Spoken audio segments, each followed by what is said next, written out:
चलिए बच्चों, तो एक नए सवाल के साथ दीपराज सर आपका स्वागत करते हैं।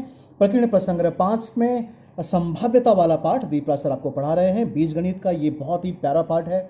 जैसा कि दीपराज सर ने आपको कहा है कि संभाव्यता पाठ में कोई भी प्रश्न आपको छोड़ना नहीं है, क्योंकि एक ही फॉर्मूले पर विद्यार्थियों पूरा पाठ चल रहा है। तो क्यों ना हम हर एक सवाल कर लें, जिससे कि कोई भी सवाल इस पाठ का आए वो हमारे हाथ से छूट ना पाए। तो चलिए, एक बक्से में कुछ कलम है, 5 लाल रंग के कलम हैं। तो यहाँ पर अगर हम देखें तो इस बक्से में ना बच्चों 5 लाल रंग के कलम हैं और 3 हरे रंग के हैं और 8 नीले रंग के हैं। 8 नीले रंग के हैं और 3 हरे रंग के हैं बच्चों। तो कुल कितने कलम हो गए, है ना? 8 और 5 13, 13 और 3 16 है। तो इस बक्से में कुल 16 पेन है ना? 5 लाल है, 8 नीला है और 3 हरा। मैं सभी कलम बना नहीं पाया हूँ क्योंकि बड़ा समय जाएगा, आप समझिएगा। बट मैं केवल चित्र के द्वारा आपको इस भाव को दिखाना चाहता हूँ कि यहाँ हो क्या रहा है। ये बॉक्स है, मैंने डॉट डॉट किया है, मतलब समझ जाओ, सारे कलम तो दिखा नहीं पाएंगे। तो फिलहाल ये मान के चलो कि यहाँ 5 लाल कलम है, 8 नीले कलम है और 3 हरे कलम है। तो कुल कितने कलम हैं? 8 3 11 और 5 16। अच्छा, यादृच्छिक पद्धति से ऋतुजा ने एक पेन निकाला। तो ऋतुजा को हम बुलाते हैं और कहते हैं, ऋतुजा आप इसमें से यादृच्छिक पद्धति से, याद है दीपरा सर ने क्या कहा था? यादृच्छिक पद्धति का मतलब कि ऋतुजा के हाथ में कौन सी कलम आएगी, ऋतुजा को पता ना चले। मान लो कि हम यहाँ ऋतुजा को बना देते हैं, ऋतुजा यहाँ पर आओ आप, है ना? तो यहाँ पर ये मान लो कि ऋतुजा हैं, ठीक है बच्चों, ये ऋतुजा हैं।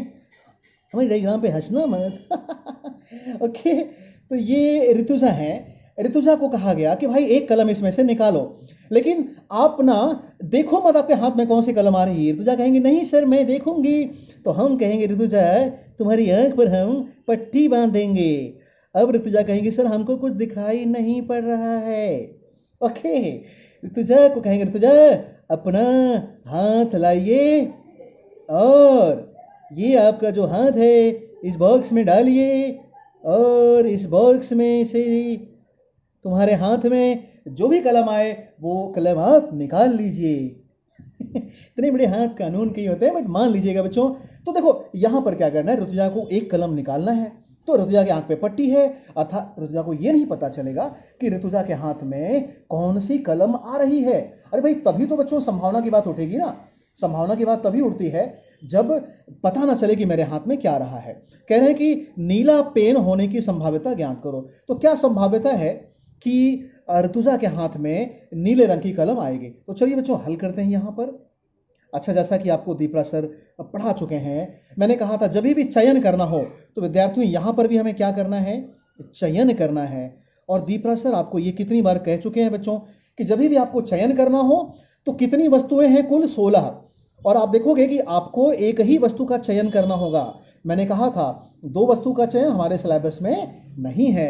तो जितनी वस्तुएं हैं हमारे नमूना अवकाश में उतने ही घटक हो जाएंगे, बराबर? कहोगे सर ऐसा क्यों होता है? अरे कॉमन सेंस की बात है ना बच्चों। आपके हाथ में 5 में से कोई एक कलम आ सकती है ना? या फिर 8 में से कोई एक कलम आ सकती है, या 3 में से कोई एक, मतलब 16 अलग अलग प्रकार के परिणाम प्राप्त हो सकते हैं कि नहीं भाई? 16 ही कलम है तो 16 अलग अलग प्रकार के परिणाम प्राप्त हो सकते हैं।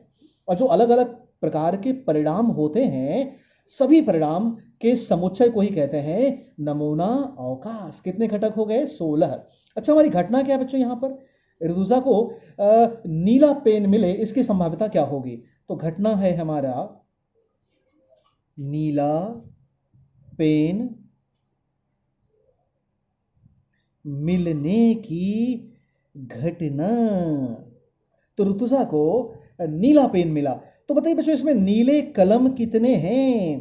कहोगे सर नीले कलम हैं 8। तो कितने लोग फेवर करेंगे? 8, अर्थात समुच्चय ए में घटकों की संख्या हो जाएगी 8, है ना? अब इस घटना की संभाव्यता, कहोगे सर फॉर्मूला मत पूछो, हमको पता है, समुच्चय के घटकों की संख्या बटे नमूना अवकाश के घटकों की संख्या। तो ये 8 बटे 16। दीपराज सर अपने को पढ़ना आता है, 8 एकम 8, 8 दूनी 16 है, 1 बटे 2। यानी इसको बच्चों हम 50% भी कह सकते हैं कि नहीं? अगर मैं प्रतिशत के रूप में लिखूं तो ये 50% हुआ कि नहीं, 1/2 मतलब 50%। और ऐसे भी देखो 16 में 8 कलम नीली है, मतलब 16 में आधी कलम यानी 50% कलम नीली है, इसीलिए संभावना भी कितना आ गया, 50%, है ना। ऐसे भी समझ लो आप कि भाई कुल 16 थे, उसमें 8 नीले थे, यानी 50% कलम नीले हैं, तो संभावना भी कितना रहा है 50%। तो यही तो है बच्चों, नीले कलर ज़्यादा होंगे तो संभावना ज़्यादा होगी। देखो यहाँ पर आधे नीले हैं, इसलिए संभावना भी आधी आ रही है। अगर नीले कलर ज़्यादा होते तो संभावना आधे से ज़्यादा आती, नीले कलर आधे से कम होते तो संभावना आधे से कम आती। कैसा लगा आपको ये ऋतुजा का सवाल?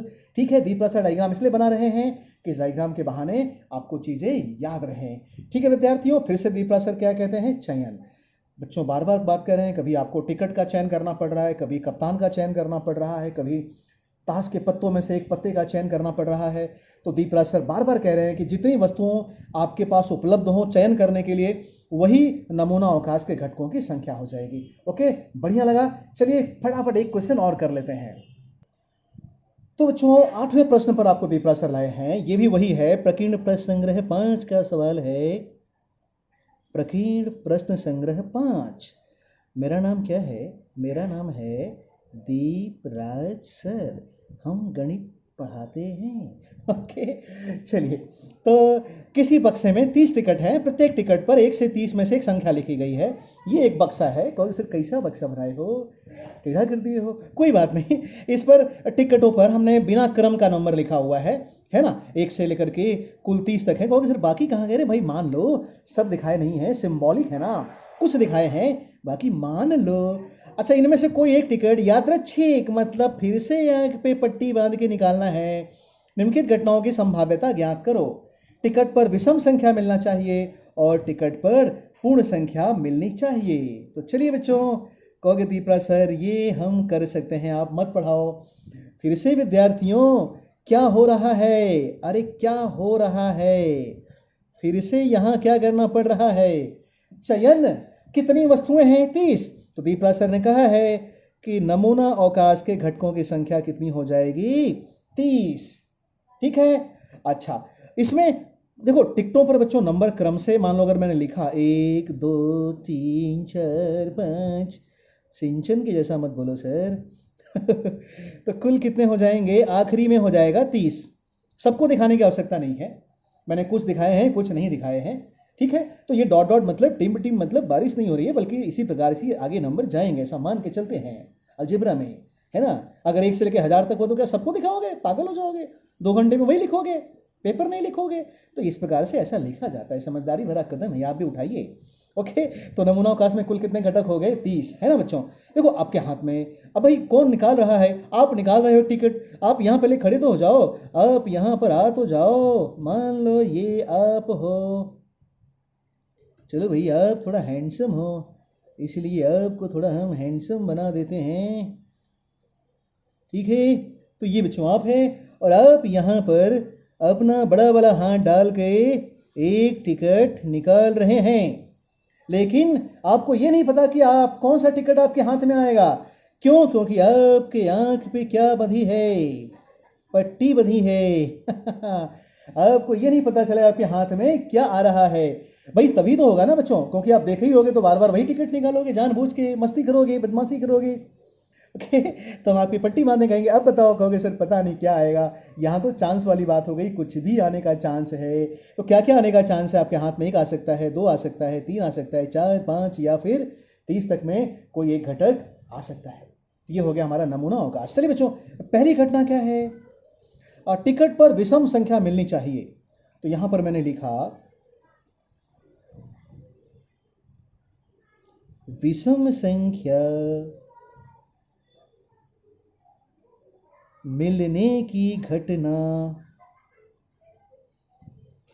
ठीक है बच्चों, विषम संख्या। अब इसमें बताओ कौन कौन सी विषम संख्याएं हैं? अरे भाई जिसमें 2 से भाग ना जाए, तो कौन कौन सी विषम संख्याएं हैं? कहोगे दीपराज सर 1 है, 3 है, 5 है, 7 है, 9 है, 11 है, 13 है, और बोलो बोलो, है ना बच्चों, 15 है, 17 है, 19 है, 21 है, 23 है, 25 है, 27 है और 29 है।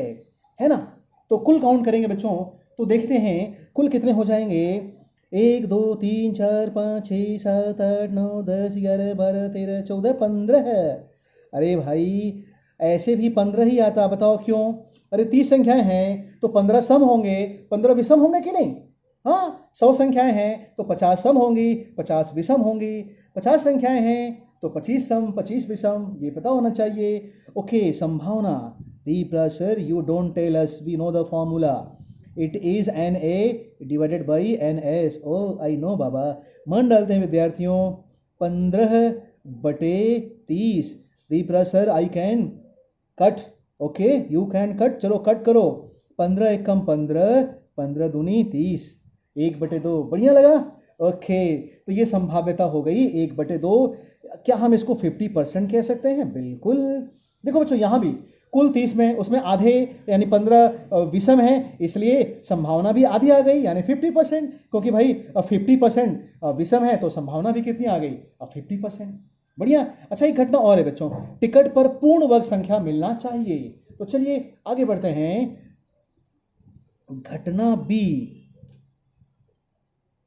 पूर्ण वर्ग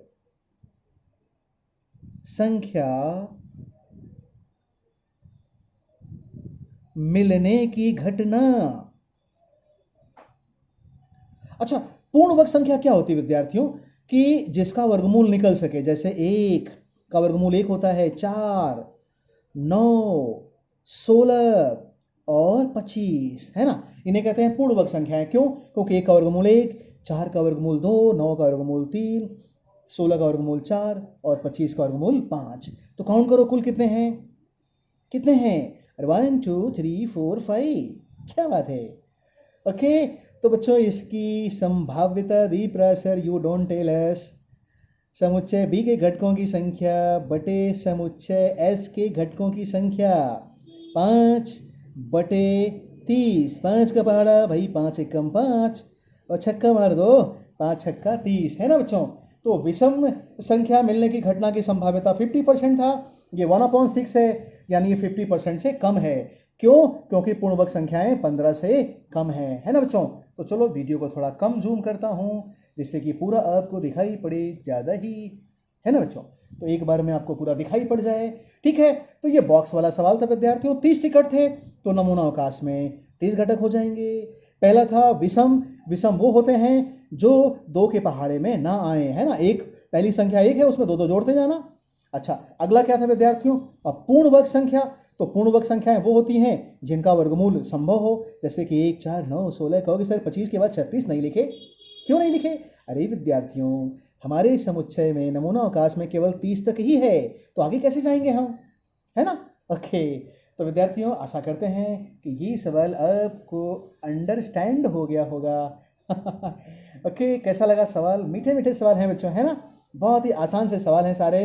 तो अपेक्षा करते हैं कि ऐसे ही मीठे मीठे सवाल दीपराज सर आपको कराते रहेंगे और आप वीडियोस को देखते रहिएगा। देखिए बच्चों आप वीडियोस को ना अगर 2 बार भी देख लोगे ना तो आपको सवाल समझ में आने शुरू हो जाएंगे। संभाव्यता वाले पार्ट में कुछ नहीं करना है, केवल वीडियोस को एक बार और 2 बार। और अगर आपको बोरिंग लग रहा हो तो आप स्पीड बढ़ा देना, है ना। स्पीड 1.5 या फिर 1.75 करना। फिर दीपराज सर चो चो चो चो चो जल्दी जल्दी बोलेंगे और फिर आपको वीडियो आसानी से समझ में आता रहेगा। तो जब पहली बार देखिए तो आराम से देखिए, दूसरी बार तीसरी बार देख रहे हो तो स्पीड बढ़ा करके देखिएगा और कम समय में आपकी पढ़ाई ज़्यादा हो जाएगी, है ना। तो सारे वीडियोस को ना बच्चों क्रम से आप स्पीड बढ़ा करके फटाफट देख लीजिएगा, तो सारा पार्ट क्या हो जाएगा? आपका रिवीजन हो जाएगा, है ना। आप गार्डन में बैठे हो या घर में हो कहीं भी हो, केवल वीडियोस को बस चलाते रहिएगा और दीपराज सर आपको आपके कान में आके पढ़ाते रहेंगे और आपका रिवीजन भी होता रहेगा। तो जल्द ही आपसे एक नए वीडियो में मुलाकात होगी।